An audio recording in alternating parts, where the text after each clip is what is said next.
All right. Good evening, everyone. It's Carlos, or AKA CJ. Hopefully, everyone's having a fantastic evening. It is Thursday, August the 18th, and I'm very excited for this live stream interview tonight.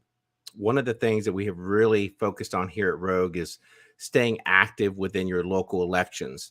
And that takes on many shapes and forms, whether it's your city council, your school board, your sheriff. Those state elections and local elections are just so important right now to focus on those things. And the national election cycle, in regards to the static, the noise, it's constantly part of the 24/7 news feed. It's okay to monitor those, but you really want to focus on the things that impact your community directly. We've stated that numerous times, and something that we've just really been encouraging everyone to do. With that being said, tonight's interview, I'm very excited to be interviewing Jeff Maurer. Jeff is the Libertarian candidate for Secretary of State of Indiana. I have had the opportunity to meet Jeff on several occasions. I don't quote unquote kind of work together a little bit. So I'm very excited about his election campaign. So I'm going to bring Jeff in.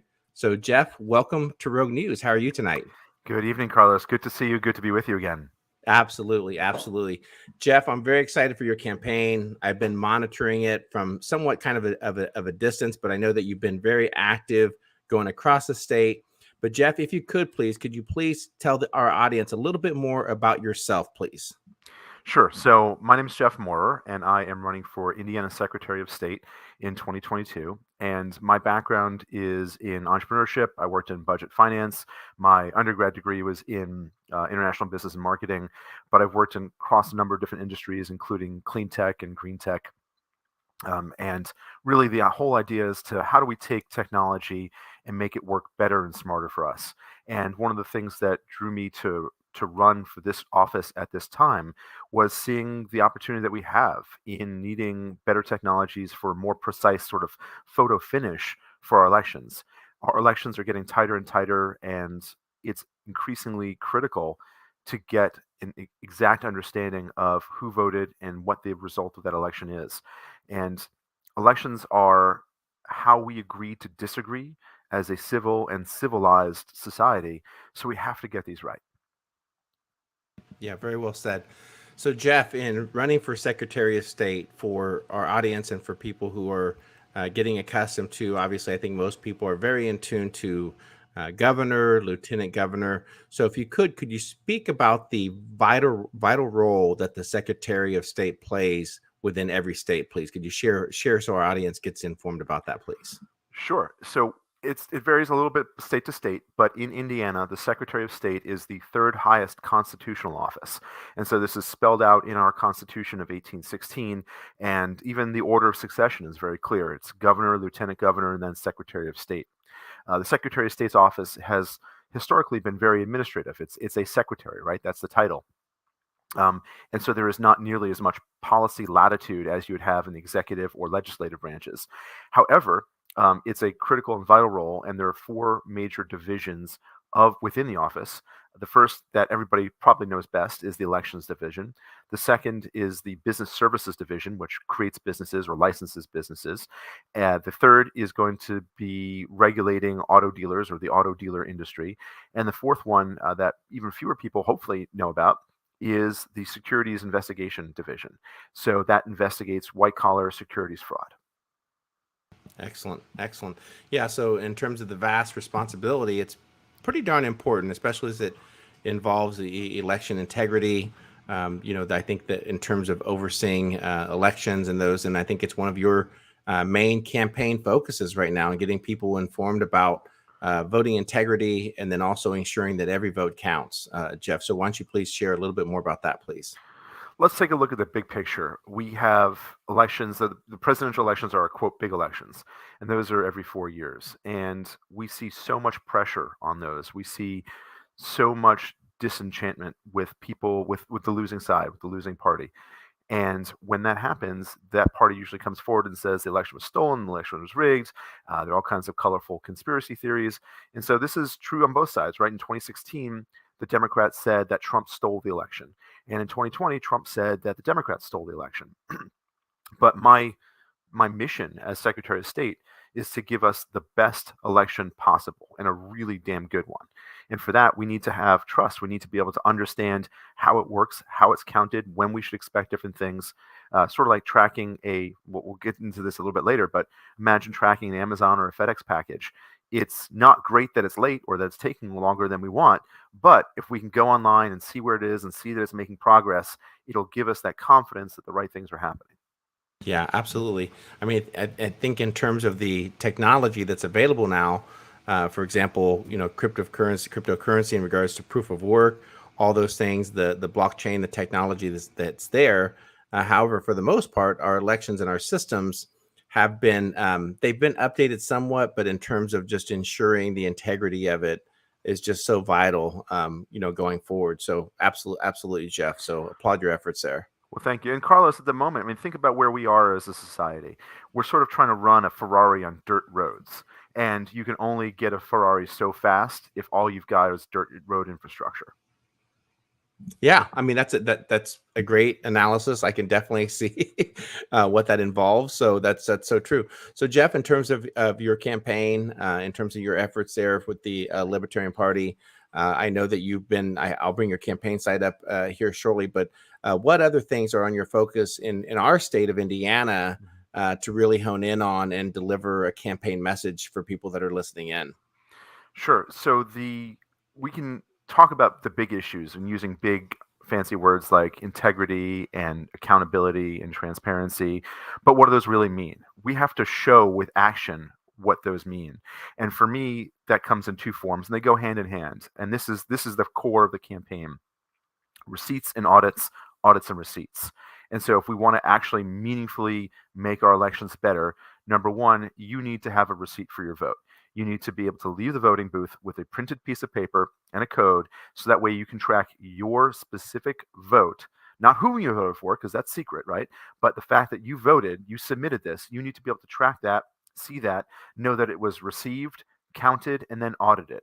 And so just like going to order something on Amazon, you can track your shipment. You can track where it's going. You can track where it is. You can't necessarily see what's inside, more like a FedEx package at that point, but you can know that it's in the works, that somebody along this process is responsible for it, and you can continually keep visual confirmation of it. My problem with the 2020 election is that I can't point to my vote and say, there it is, I know my vote was counted and that my voice was heard. And until we do that, we're going to keep having this problem. And what's worse is that it will keep getting worse. So we have to solve this. Otherwise, the problems that we have are only going to get worse. Yeah, absolutely. And you so much common sense what you just exactly said, and taking a proactive approach versus chasing it, right? There's no need. I mean, we have election cycles that take place, so we can be very proactive in terms of getting these things in place prior to elections, so that way there's not looking back. There's a little bit of checks and balances within, and then also ensuring the voters that their vote was legitimately recorded, that it has been time stamped, that there's a code there. I mean, that's just too much common sense, Jeff. It really is. And let's talk about some more common sense. So I like to eat, and I go out to eat more often than I should. And when I That's do, all the right. I do the restaurant, same. It's okay. I'm guilty as well. and when I do, I look over, and the restaurants nowadays almost all have open kitchen models. You could literally go over and look into their kitchen. Now, does that mean the restaurant was dirty or unhealthy or unsafe? No, but it means that they are open and they welcome that review, and that I'm sitting at my table, I'm talking to my friends, I'm doing my thing, I'm there to enjoy as a guest. I'm not going to go stand in the kitchen. I'm not going to go stand over the kitchen. But I know if I wanted to, I could go look in and assure for myself directly that it's being done according to what has been promised to me and to what I expect. And it's that same open kitchen model that I want for our elections. We should be able to look in, see our part of it, not to see anybody else's, but to see our part of it, and have confidence that the entire process, the entire kitchen, is working the way that it should. Yeah, absolutely. I mean I think that's something that's going to resonate with a lot of people as we head into the next election cycle. So, what is your campaign in terms of your focus? I know you've been traveling around the state, doing a lot of different activities, a lot of fairs. So in terms of what else is coming up on your radar here soon, so people can get engage your campaign. Oh, sure. There are lots of things happening, but if I could table that for 1 second, let's get back to the other half of what the core message is. Yes. Because receipts alone aren't enough. That's what we would call inclusive testing, right? You can prove that your vote was counted and included.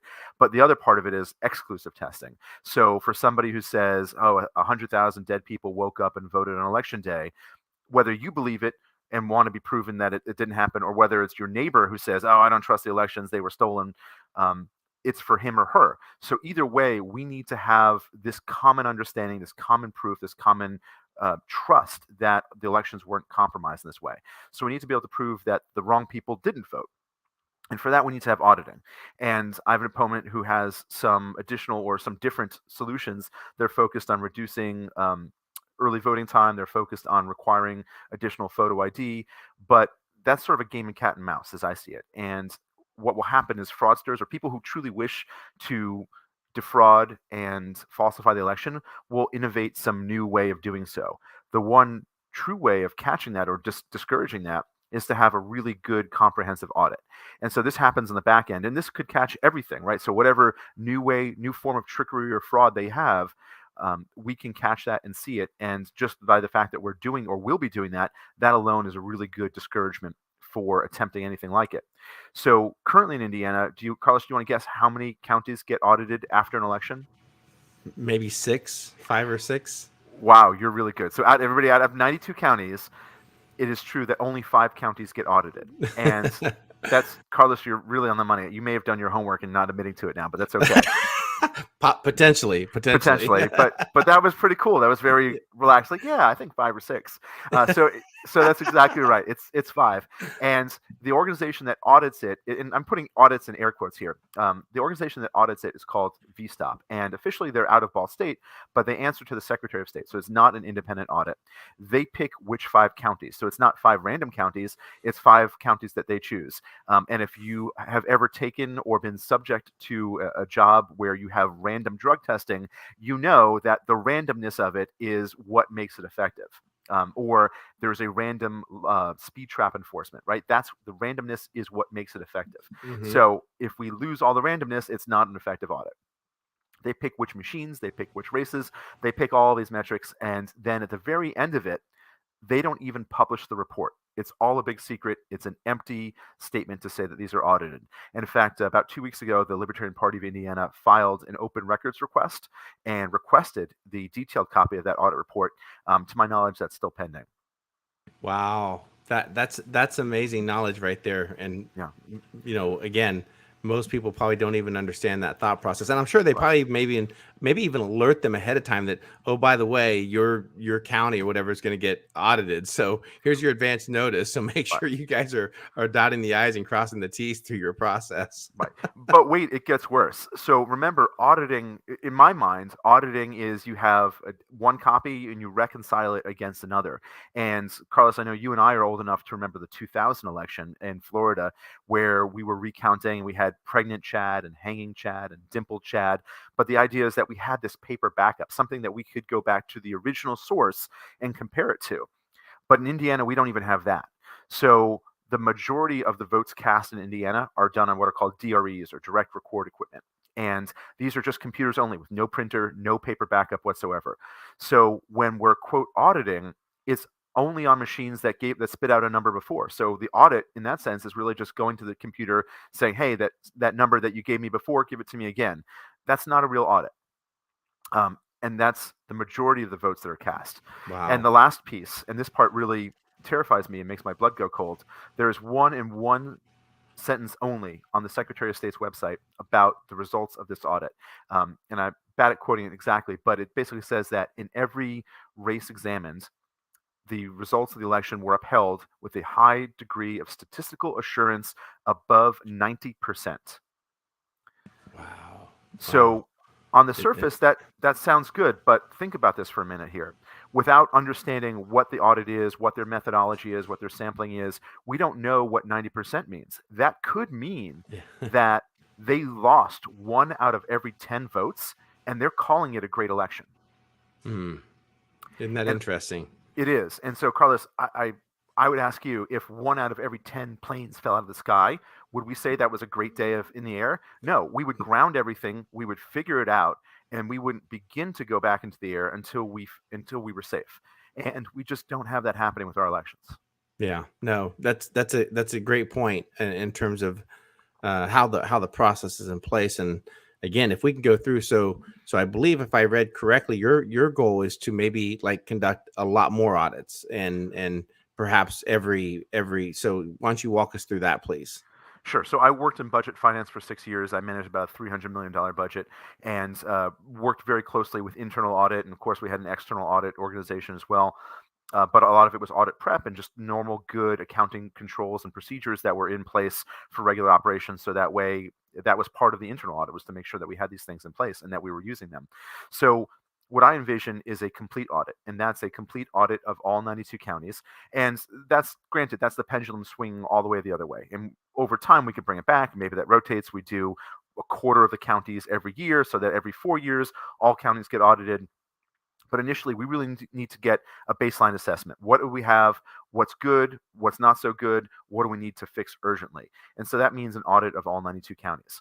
The other part is this needs to be an independent audit. And for that, we could look at a professional auditing or accounting firm outside the state. And this is pretty key. We can't just hire the governor's brother or sister or X officials, family member to do this audit. This really should be somebody who's unbiased and doesn't have a stake in the outcome here.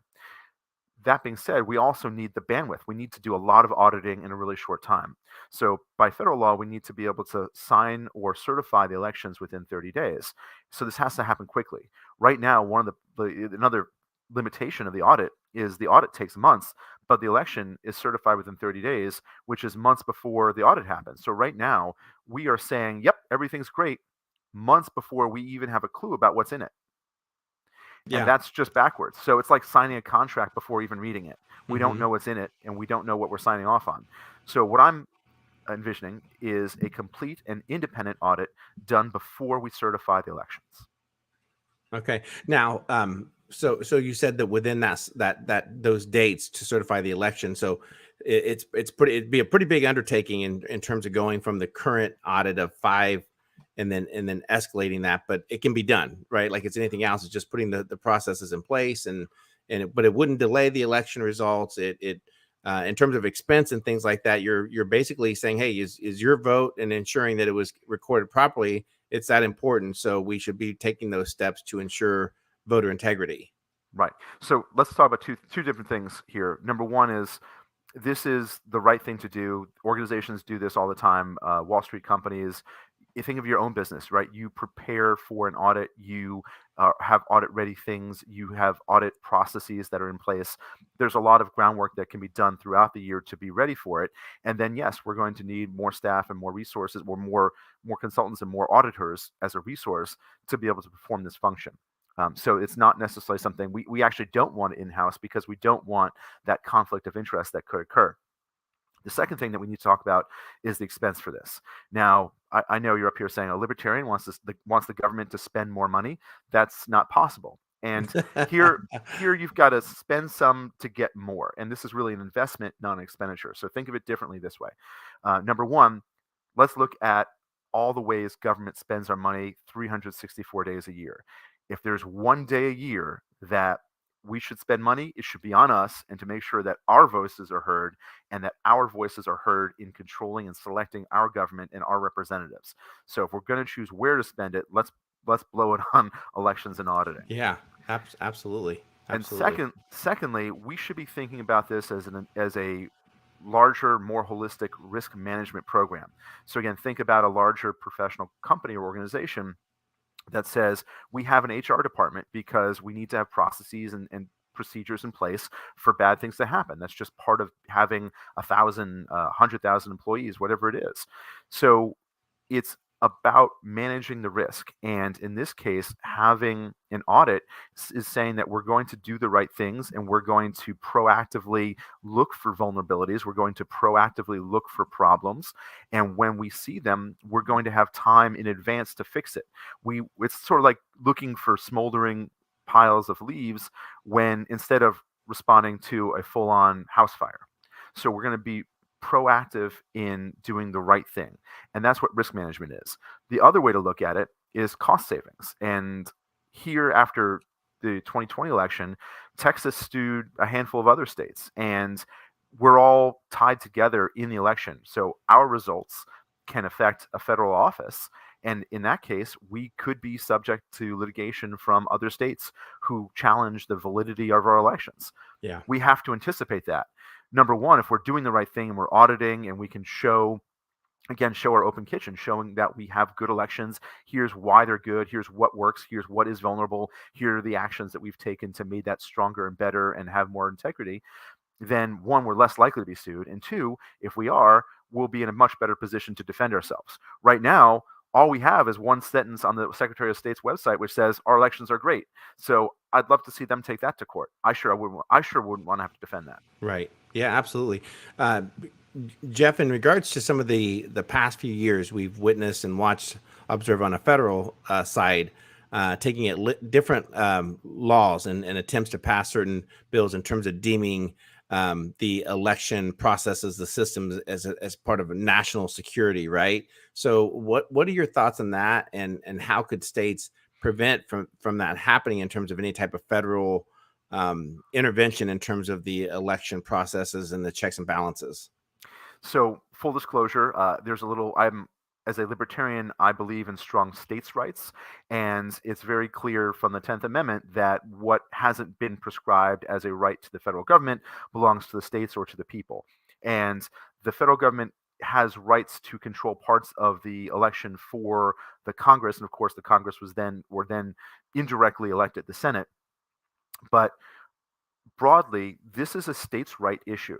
We should be able to do what we want in Indiana, and it shouldn't be a federal mandate or um, a federally operated program.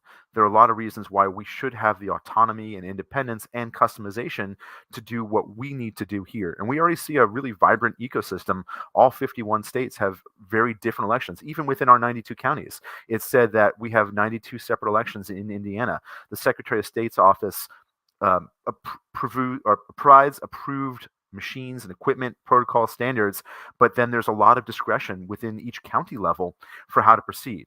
But getting back to the federal level, there's some other, and talking about national security for a moment, there are about 3,000 counties across the U.S., and therefore there are at least 3,000 different elections. And part of that, and some use modern technology, some use paper only, some are direct mail, no fault mail, like we see out in Washington State and Oregon. And there's such a wide degree of law and practice around our elections.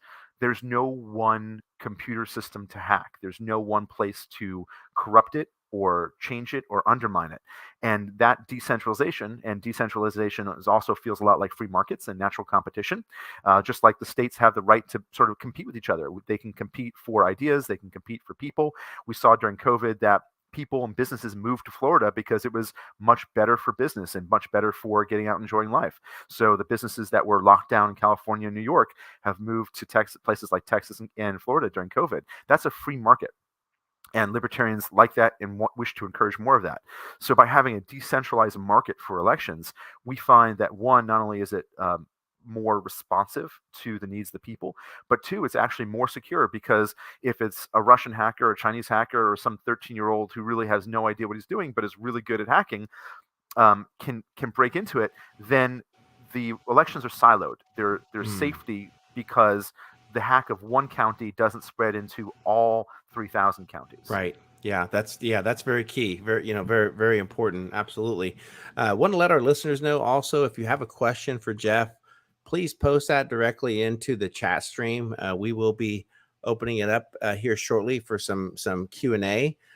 Jeff, again, just in regards to the campaign, the momentum, it's a very exciting time, and especially for the Libertarian Party in terms of the efforts that we're witnessing here in the state of Indiana. What other things are you focused on? What other things I kind of help identify of things that Hoosier should be monitoring coming up this election cycle? Sure. So for Secretary of State's office, like I said, there are 4 divisions, and this is just the elections division. I've got a lot of priorities in some of the other divisions as well. Let's talk about small businesses for a moment. So the office here is really focused on just you have a business application. We come in, we review it. Does it meet the law? Yes, stamp it. You're good. You're in business. the one policy issue around this office is I have pledged, I pledge now, I will continue to pledge that I will not revoke a business license based on an order from the governor. Now, if it's a lawful order, if it is law, then yes, I will comply with it. I'm not going to go rogue. But it's really key because I don't report to the Republican Party or the Democrat Party. I don't have a party boss. I'm not beholden to any of those people or parties.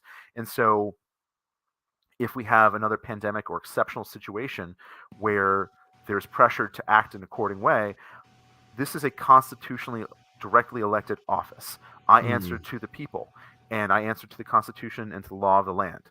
So no, I won't be revoking business licenses Yeah, during a that pandemic. yeah, I mean that's key right now, especially in the scope of observation of seeing so many different government offices being politicized, right? And agencies. I mean, we see that time and time again, and that's something that it should be truly independent upon the actions that one takes place, and you're able to directly make an impact towards that. So that's fantastic. That's right. Our Constitution was designed with checks and balances. It is a feature, not a bug. It is a feature that I have a check against the governor and that the governor has a check against me. It's really important that we can disagree and yet still proceed. So that's the one policy area around business licensing that I wanted to just touch on. But much more than that, my background in tech, my background as an entrepreneur, I formed a company, a VR tech startup company here in Indiana. I was a customer of the Secretary of State's office when I went to go file paperwork and form it legally. And so I've been on that side of things, and it's good, but always ways that we can do better, right? We're here to form a more perfect union. That's our mandate from the preamble of the Constitution. It's Hmm. great that we're perfect now, but guess what? Tomorrow we can be more perfect. So let's Yeah. work at that. And that's the kind of customer service excellence approach that I want to bring to the office. There are ways that we can make it better.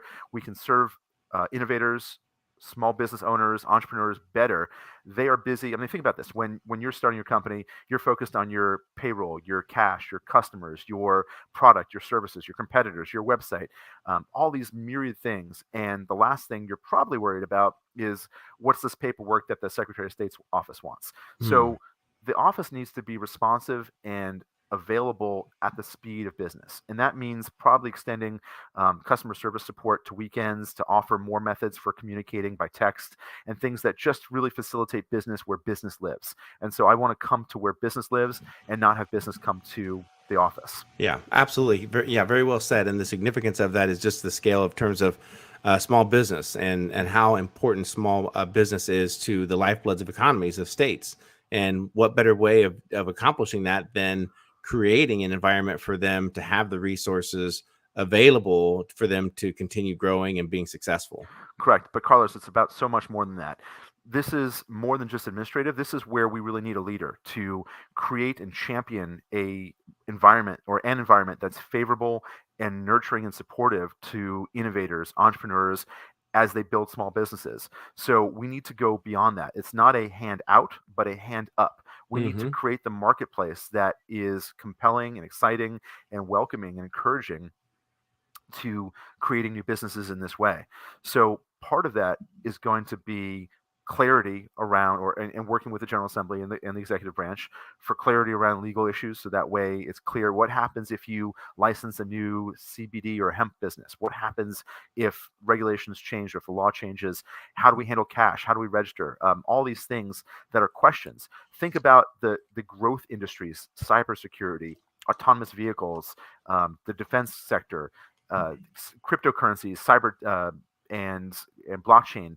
Think about all the legal issues around all of their complexities. Let's make a very clear and welcoming business environment so that way we encourage these companies to form here and come here. Yeah, And, absolutely. and Absolutely. one last piece for Go that. for it. Yep. This is the number one issue. Research suggests that the number one issue voters are considering, and by voters I mean our neighbors, the people who live next to us, around us, who go to church and school and work with us. These are not some abstract voter. These are people that we know and we care about. And when they hurt, we hurt. They're our neighbors. So the thing that matters most to our neighbors is inflation. And I don't know about you, Carlos, but I'm sure feeling it every time I go to the grocery store or look into that open kitchen at the restaurant.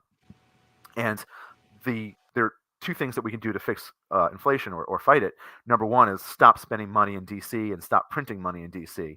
So there's nothing that you and I can do about that from here, our seats here in Indiana. So that has to happen at the federal level. But the one thing that we can do here, the actual long-term systematic solution for fighting or combating, limiting, reducing, and minimizing inflation is innovation. So look at this as an example. Gas prices just doubled. We're from $2.50 to $5 a gallon.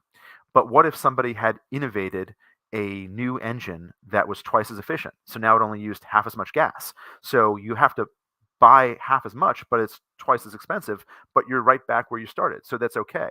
And that's the kind of what economists would call a productivity game, where we get better, we get marginally more efficient, and that's because of innovation. So if we're going to fight the rising cost of things, that's inflation, then we have to do that with efficiency. Look at what McDonald's has put in. You go into a store now and it's a touch screen. You place your order and you don't actually talk with anybody until somebody hands you your food. So they're able to decrease their cost, their labor cost of your burger or McFlurry, and they're able to do that by automating so much.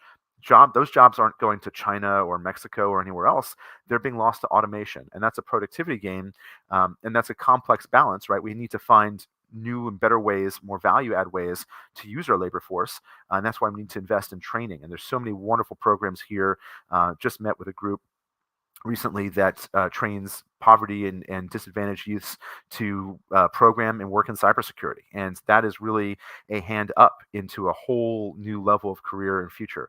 So these things exist, and it's part of the bigger responsibility of a leader in this office to champion them. And you can see how we can bring all these things together and make tomorrow better than today. Yeah, fantastic. Yeah, absolutely. We did have one question come through the stream. It looks like Kay Madison would like to know, can auditors give positive assurances or just detect fraud? Just curious. Thanks. That's a good question. I think it'll depend on what the scope of the audit and what the auditors are empowered to say. Basically, if you say, I want, like going to get your car looked at, and you say, I'm paying for a blinker fluid inspection, and the mechanic come to that and said, yep, your blinker fluid levels are great. That's what you pay me to look for. And that's what I said. And that's very different from saying, I want a multi-point inspection. And then they come back and say, oh, your blinker fluid is great, but it turns out you're missing a tire. So it really comes back into how you scope the audit. And there's going to be a lot of work that goes into make sure that we're open to discovering all things, and that we're pointing the auditors and giving them the right freedoms to explore and look for vulnerabilities and compromise. Yeah, very well said. And then also in terms of, because let's face it, in terms of the assurances, Good Humor Man asks more of just of a general statement. But let's say, for example, that Jeff, that you're out there in campaigning, and someone goes up and says, "Hey, look, I see little integrity or dignity today in America. Also, nobody takes responsibility for anything." What are your thoughts on that? How do you answer that skepticism that's there today in the election systems? So two things, I think: dignity and responsibility. First, for dignity, the elections are how we agree to disagree. This is how, as a civil and civilized society, we agree to disagree. And the more that we trust our elections, the more that we're confident, the more that the loser is confident and accepts the results, the more quickly we can heal and move on and do better next time. So when we fight because we think that things are unfair, it becomes undignified, or can become undignified. And the more we readily accept those results because we trust the process, the more quickly we'll move on in life. And humans are good at this. We've been doing this for thousands of years. Think about this, right? Kids, when we split Carlos, you and I go out, not even kids, like you and I, we're at this restaurant, right? We've got a piece of cake for dessert. How do we split this? You cut, I choose, right? We've been doing that for years. That's not rocket science. There's not a 1,000-page manual and 10,000 cases that have been litigated and adjudicated that give us precedent case law. No, you cut, I choose. It's a very simple process. We can both see it, right? We're both there. We're watching the process happen. And there is a consequence. There's an aligned consequence to your action. So you could cut it unfairly, but then the consequence is I might choose the bigger piece. In fact, I'm likely to. Right. So you're incentivized to do the right thing. There's dignity in that because we are all aligned around the same outcomes. And that's what I Mm. think makes the Constitution just such a miraculous document. The Constitution is about 4,500 words. There are longer documents, there are more complex documents, but our Constitution is so remarkable, unique, and eloquent because it creates these checks and balances. It creates these aligned incentives so that people want to do the right thing. They're encouraged to do the right thing. We anticipate our less fair angels on our shoulders, and we're structured and incentivized to do the right thing around that. So that's what makes us really exceptional, and I think the dignity returns when we're acting in accordance with aligned incentives. Yeah. Let me talk about responsibility for a second. Okay. I've heard it said that we have a Statue of Liberty, which I agree with. I've been there, right? We have a Statue of Liberty, but what we're missing is a statue of responsibility. And those two things, liberty and responsibility, are two sides of the same coin. We really can't have one without the other. And where there's freedom, there's also responsibility to preserve, protect, extend that freedom. And I think we have an abysmal voter turnout record or voter turnout rate here in Indiana. Yeah, absolutely. And there's certain things that we could do for that. One, I think, is to have elections that people trust, right? Carlos, if I asked you, I want you to come in, I want you to take time out of your day to come down to the voting polling center, polling location, and vote for your favorite vanilla poison or chocolate poison. You're going to get poisoned either way, but I need you to come down and pick for vanilla or chocolate poison. Yeah. Would you get too excited about that? Would you not say, exactly? No, not necessarily. No, I'd rather sure. spend the time with my family because I'm about to get poisoned, right? Yeah. So that's where we have to have better choices on our ballot. We have to have an election and a process that we trust better, sure, but we also have to have a more competitive and broader base of competing ideas, people, and yes, parties. And so when we have that, when there's real competition and real diversity of thought on that menu of the ballot, then we're going to have some really interesting things happen. And we're going to have greater turnout. Yeah. So one of the important reasons why libertarians and any third party or fourth party or 10th party should have a greater influence in Indiana politics and a greater presence. Think of this: we've got a two-party system, and it's a two-legged stool, and a third leg, a third party, will rebalance that center of power. We will pull everything to the center and stabilize it, and it will force actual reconciliation. It'll force people to work together. It'll force us to work and advance the things where we do agree. Two can always gang up on one, right? So Yeah. it forces movement in a way, a new dynamic that couldn't exist otherwise. Sure. And this Secretary of State's race is really critical for libertarians and Libertarian Party. So full disclosure, but also for any third party.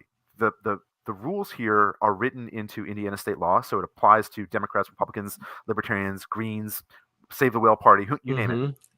And at below 2%, you have to get signatures, and effectively you're politically irrelevant because you can't consistently get ballot access. Above 2%, or if your candidate gets above 2% in the Secretary of State's race, and the Secretary of State's race is the ballot access race in Indiana. In other states, it's often the governor's race or often the presidential race, and I would argue that it's chosen as the Secretary of State's race because it's very undifferentiable. What do you say? My candidate files paperwork better than your candidate? How do you get something different about this office? And that makes it very difficult to differentiate a party and a policy and to get ballot access and get percentage of ballot access that way. So at 2% or more, all of your candidates then get onto the ballot in the general election for the next 4 years until the next Secretary of State's race. And libertarians have had that access continuously since 1994. At 10%, and the Libertarian Party has never achieved 10% in the Secretary of State's race in Indiana, but at 10%, any party gets access to not only the general election, but also the primary election. And that has a couple benefits. Number one, it means you benefit from the millions of dollars of earned revenue as media is covering the primary elections. But also, those parties get a list of the people who pull an open ballot for their party. So remember, Indiana is an open ballot state. You walk into the primary and say, Yeah. I'm a Democrat, I want to pull a Democrat ballot. I'm a Republican, I want to pull a Republican ballot. And with those lists, those parties know who their base is. They know who they can mail and call and ask for donations and ask to run for office. They have a real advantage in information that no other parties have. And so that's really transformative if the Libertarians are able to achieve that. In 2020, Donald Rainwater achieved 11.5% of the vote in across all counties, and he came in second place in 33 out of 92 counties. So that doesn't count for ballot access because that was not the ballot access race. But if I'm able to replicate those results, then we will see a real transformation in Indiana politics. The other part of that is the second place finish. So it's related to total percentage, but on a county by county basis, what happens is the county election board is comprised of three people. The first is the independently elected county clerk, which in Indiana is going to be most of the time a Republican. And then the other two board members or commission members are appointed by the first and second place parties. So in most counties right now, we have a Republican elected clerk. We have a Republican appointee from the first place Republican in the Secretary of State's race. And then we have a Democrat appointee from the Democrat Party as second place winner in the Secretary of State's race. But if any counties in which I come in second place and presumably come in ahead of my Democrat opponent, then in that case, those counties will have typically 2 Republicans and 1 Libertarian and 0 Democrats.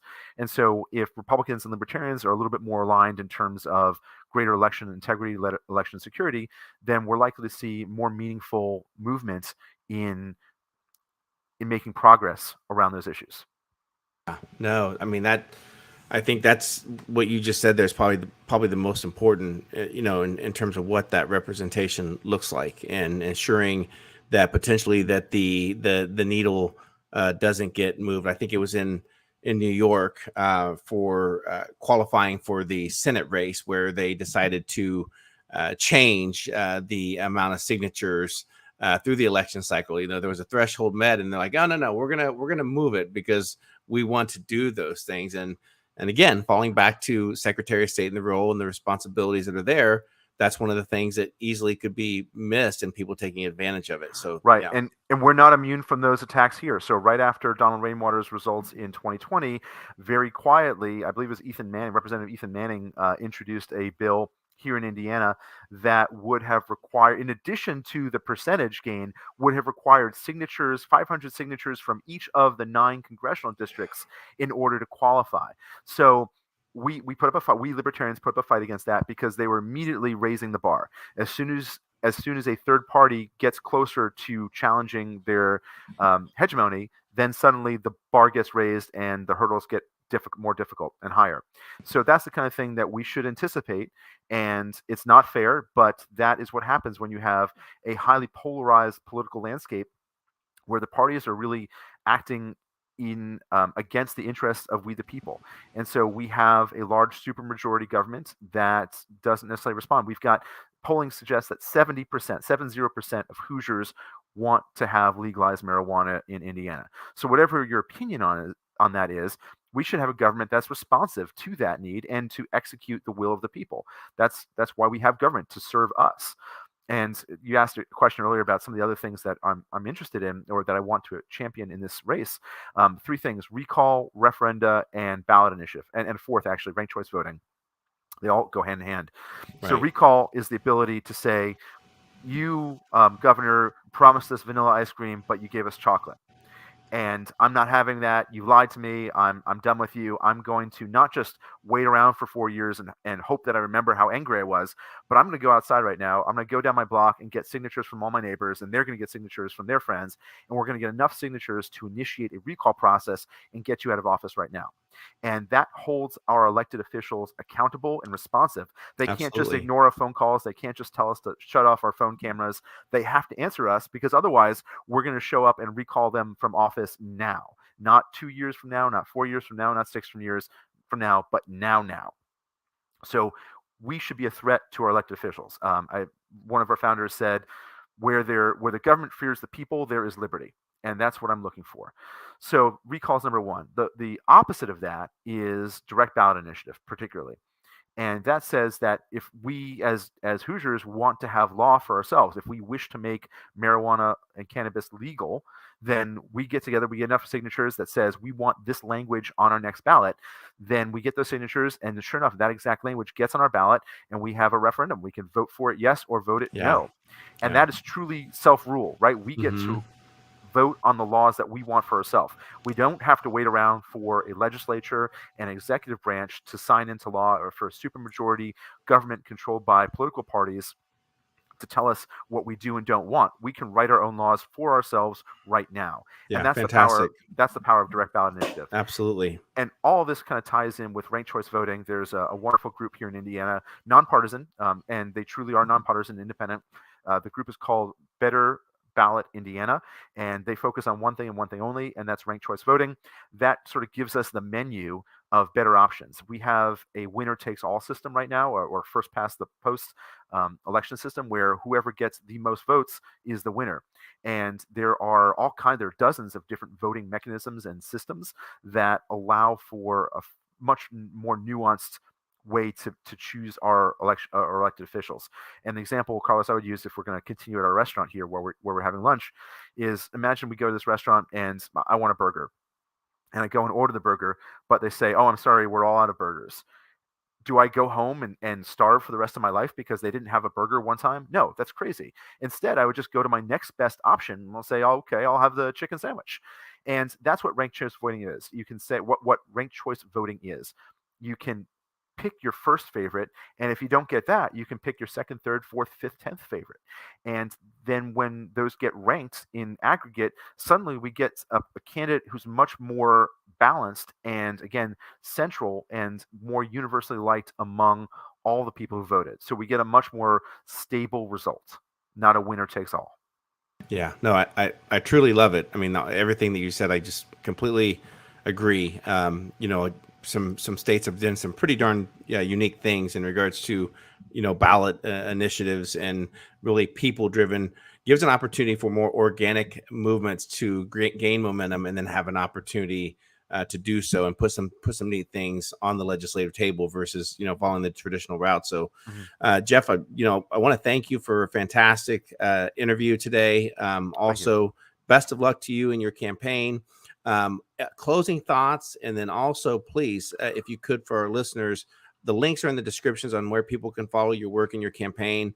But please also plug those, if you will, if you could. Sure. So thank you, Carlos, again for having me. I know this is a lot of detail. We went down a couple of different rabbit holes here. I know this stuff can feel dry, and in many ways it is, but there's no one smoking gun out there. When we're all so frustrated with why doesn't our government work? Why is it so broken? Why is everybody so angry? Most of us are exhausted, not angry. We just want government to work. And these are the ways that we're going to get together and we're going to make it work for us. And I'm grateful for all of your support, all of your interest as I first start. And these are real solutions that we can implement: audits, receipts, good common sense things that hold government accountable to work for us. So the website is maurerforindiana.com, MAURERFOR, Indiana.com, all spelled out. From there, you can find us on social media: Facebook, Twitter, Instagram, and new on TikTok. So if that's your thing, then find us on TikTok. And importantly, on our website, on the events page, you can see where we will be. And I know, Carlos, you asked a question about what's coming up, and the answer is there's still quite a few fairs and festivals out there. So we'll be continue to travel the state for that. I'll be up north this weekend in the region, and looking forward to meeting more of our neighbors there. But please do check us out. Please come out, shake hands, say hello, tell me you agree, tell me you disagree. Give me your ideas, because I'll only be better by what you're able to suggest and how we can work together. So that really is a genuine offer. Please come forward and let's figure things out together. But that's a big picture for what's coming up. And if you are able to, campaigns depend on volunteers and donations. So as you're able, as you're interested, then please consider one of those. Whether it's my campaign or another campaign, another candidate, another party, whatever your cause, whatever you're passionate about, this is the responsibility. I encourage you to take action, to be responsible, to live your truth, and do that as best you're able. Yeah, very well said, Jeff. Jeff, thank you once again. Also want to thank our audience for tuning in. Again, the links to visit Jeff's campaign site, also learn about either supporting him through donations or sharing information. So, Jeff, thank you so much, and I'm confident that we will chat again here soon. Very good. Carlos, have a great evening. Thank you all for listening. Thank you. Take care, Jeff. You too. Bye-bye. All right, there you have it, everyone. I want to thank Jeff Maurer again, candidate for Secretary of State, Libertarian candidate, Secretary of State in Indiana. Again, just going back to my original message at the start of the stream, just so important to get involved in your local elections, things that are taking place. A lot of static, a lot of noise on the federal side versus things that are directly impacting us in our community. So I just can't advocate for that enough in terms of staying in tune to what's happening within your local elections, because those are the things that directly impact you. We learned that through a lot of different cycles the last couple of years. So again, do me a favor, share this live stream, share it. Again, you don't have to necessarily live in Indiana, but share this so that more people learn about it. Maybe there's family members that at one time had lived in Indiana, but they can contact family members here to get involved. So want to thank you for tuning in. This is Carlos, aka CJ. Everyone have a wonderful evening, and we will be back tomorrow morning at 11 a.m. Eastern Standard Time. Enjoy your evening.